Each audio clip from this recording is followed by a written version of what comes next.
transactions. Let's check ongoing. Nice. Ito guys, no, isa sa mga Happy New Year guys. Today pag-usapan lang natin itong copy trading this 2025. Ano yung mga criteria na tinitingnan ko sa isang lead trader. Isa ito sa application na ginagamit natin na kung saan kumpleto na yung features na kailangan ko dito when it comes sa crypto guys, no. So pag-usapan din natin dito guys yung moments, no, yung pinaka-rewind ng mga ginawa ko dito for the past year, no, back in 2024. So andito lang yan sa my home tab. Tapos we can look back at the moments and highlights that made my year, no. So check natin yan dito sa video natin today. Pero bago tayo dito magsimula, kung hindi nyo pa na-like itong video na ito, please like this video first, subscribe yung YouTube channel natin, turn all the bell icon para ma-notify kayo dito sa mga updates natin na ginagawa sa ating YouTube channel guys, no. So basically guys, ito ay karugtong ng ginawa ko nung tutorial sa mga nagtatanong regarding sa application na ito,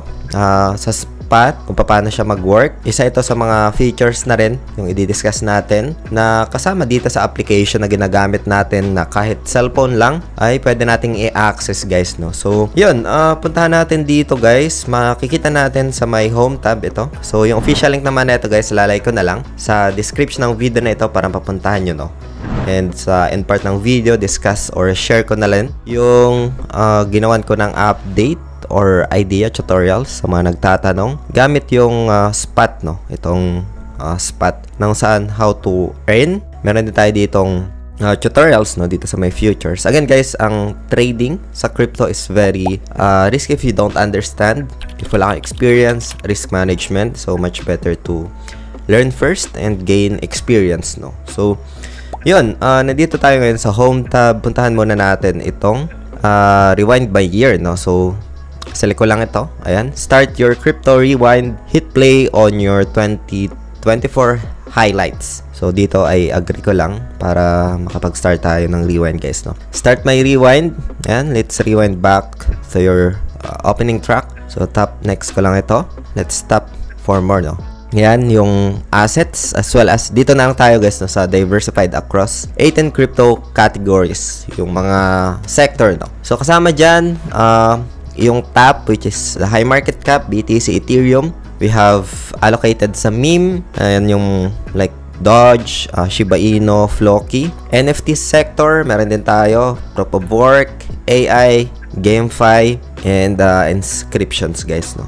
Yan yung mga naka-diversify na crypto assets natin. So next one, 11,732 pala yung mga nagawa nating trades noong 2024. And next one, you subscribe to earn 77 times in 2024. Ayan, may kita natin dito trajectory. Yun, you put in total of 15,643 USDT. And we have this profit sa earn tab ito, no. So let's go to the next. You made 583 spot trades and 11,149 futures trade. Ayan yung ating leverage. Preferred leverage natin is 20x, 583 spot. Tapos ayan, yan yung pinaka-trades natin. Your risk appetite was moderate, no. Ayan, moderate lang tayo. Your trade activity boomed in April. And someone's a night owl. You were up last until 4:28. Madaling araw. So yan, this year you viewed candlestick charts 538 times. And moving average yung ating secret weapon. Next one, yun, perpetual. Yan yung isa sa mga niche din natin sa trading. Copy trading, yan, discuss natin to. So let's go next. Alchemist, yung ating status dito. Venturing into frontier of altcoins. You're an altcoin alchemist, transforming the new into crypto gold, no. So yun, you can just check yung pinaka-rewind ninyo guys sa end ninyo. And you can just download the app if you haven't, no. So for now, let's close na ito. And yun yung pinaka-recap ng mga nangyari the past couple of months, last year, no, dito sa application na ginagamit natin. For now, discuss natin yung copy trading. Ito guys ay tanong lang, no, nung karamihan. We have spot strategy, spot tutorials or guide. Ngayon ay pag-uusapan naman natin itong copy trading. So siguro I'll do another video sa spot guys kasi marami nagtatanong ano yung coins top 5 kahit meme coin, mga questions na hinohold ko for this 2025. Maybe I'll do another video na lang, kaya abang-abang na lang dito sa ating YouTube channel. Make sure to subscribe, turn all the bell icon, and like this video guys, no? So for now, let's discuss itong copy trading. So punta lang kayo dito guys sa gitna, ayan. Tapos select nyo itong smart trading, no? Dito guys, isa sa mga risky dito is that ang una-una, crypto guys, no? Crypto is very volatile market, and make sure you understand yung pinaka-risk, and as mentioned, risk management experience, psychology is very important dito. Ito, we can see a good PNL dito sa trader nito, pero puno na guys, no? So you can sort out naman, ito nasa spot, tab tayo, tapos we can sort dito. Like for example, you want to sort PNL, ayan, so ito yung lumabas, tapos level to na. Win rate niya 54.44%. Like let's look for other one. So 1 year tayo titingin. And let's check itong isang to. Let's go to 1 year. So far, mas okay to, no? Negative 14 lang yung kanyang drawdowns. Let's check ongoing. Nice.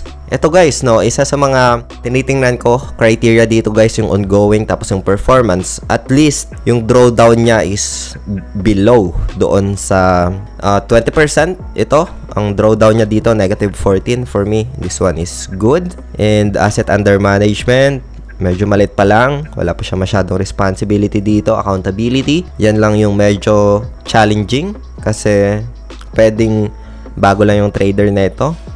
And in terms of consistency, ay check din natin pala yung 1 year.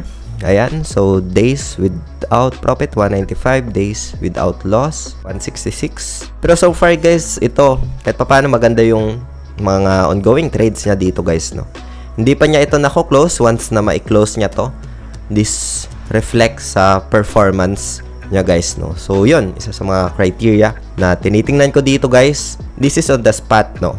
So let's go sa futures naman. Sa futures, sobrang risky guys, no? So let's check yung win rate, and maybe let's check na lang PNL para ma-sort natin into 1 year, no? So this one, I think bago pa lang to, and yung drawdown niya, check natin.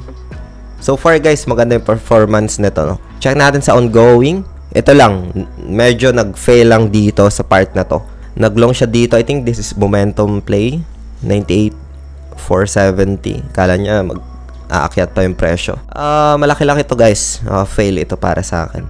So yun, yung nakita nyo guys kanina, it's time consuming para mag-sort dito, pero yun yung isa sa mga criteria na ginagawa ko. I'll check, I sort yung tenureship, PNL, as well as yung kanilang ongoing trades, no? Open positions as of the moment. So yeah, you can explore this one guys. Yung application na ito, lalay ko na lang sa description ng video na ito dun sa mga nagtatanong. Hope you get some insights, ideas dito, how I check nung magandang or profitable trader. Ano yung criteria ko dito? Sa mga nagtatanong, ano yung top crypto na hinold ko for this 2025, a potential na crypto. Abang-abang na lang guys, I'll make another video doon guys, no? So that's it for today guys. Happy New Year ulit. And kung hindi nyo pa guys napapanood yung video na ginawa ko about spot trading, lalay ko na lang dito sa screen. Ayan, and see you sa video na yan guys. Maraming salamat ulit sa panunood. Ingat ang lahat. Peace out. Bye for now.